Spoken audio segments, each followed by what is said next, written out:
సత్యం news కి స్వాగతం. ప్రేక్షకులకు నమస్కారం. ఈ రోజు వంగవీటి మోహన్ రంగా గారి 35వ వర్ధంతి సందర్భంగా జనసేన పార్టీ మరియు దుర్గి మండల టీడీపీ నాయకులు వంగవీటి మోహన్ రంగా గారికి ఘన నివాళులు అర్పించారు. ఈ కార్యక్రమాన్ని ఉద్దేశించి జనసేన పార్టీ దుర్గి గ్రామ అధ్యక్షులు రుద్రాది రవి మాట్లాడుతూ, వంగవీటి మోహన్ రంగా గారు బడుగు బలహీన వర్గాల కోసం పోరాటం చేసి ప్రాణాలు సైతం లెక్క చేయకుండా ప్రాణత్యాగం చేసిన వంగవీటి మోహన్ రంగా గారి జీవితం చిరస్మరణీయం. వారి పోరాట స్ఫూర్తిని పుణికిపుచ్చుకొని జనసేన పార్టీ నాయకులు మరియు టీడీపీ నాయకులు ఉమ్మడి ప్రభుత్వాన్ని ఏర్పాటు చేసి కృషి చేస్తామని తెలియపరిచారు. ఈ కార్యక్రమంలో జనసేన పార్టీ ఉమ్మడి గుంటూరు జిల్లా కార్యదర్శి పులిహరి, దుర్గి మండల అధ్యక్షులు తోటకూర శ్రీను, దుర్గి గ్రామ అధ్యక్షులు రుద్రాల రవి, కొత్త రామలక్ష్మయ్య, అరికల వెంకటరామయ్య, సూర్య బాల సుబ్బారావు, కటకం లింగయ్య, టీడీపీ నాయకులు దుర్గి మండల అధ్యక్షులు జానకిరామయ్య, సూర్య వెంకటేశ్వర్లు, మాగులూరి నారయ్య, ఆకుల చెన్నయ్య, మేకల దాసు, సింగు నాగేశ్వరరావు, అల్లా భాష పాల్గొన్నారు.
వంగవీటి మోహన్ రంగా గారి వర్ధంతి సందర్భంగా వారు గతంలో చేసినటువంటి ఒక కులానికే కాకుండా అన్ని కులాల వారిని న్యాయం జరిగేలా ఆయన చేసిన పోరాటాన్ని ఈ 35 సంవత్సరాలు కూడా ప్రతి ఒక్కరం కూడా గుర్తు చేసుకోవడం జరుగుతుంది ప్రతి సంవత్సరం.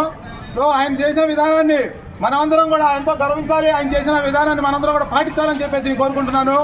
ఆయన ఒక స్ఫూర్తిగా తీసుకొని ప్రతి ఒక్కళ్ళు రాబోయే ఎన్నికల్లో జనసేన టీడీపీ గెలుపుకి మన అందరం కూడా పనిచేయాలని చెప్పేసి నేను కోరుకుంటున్నాను.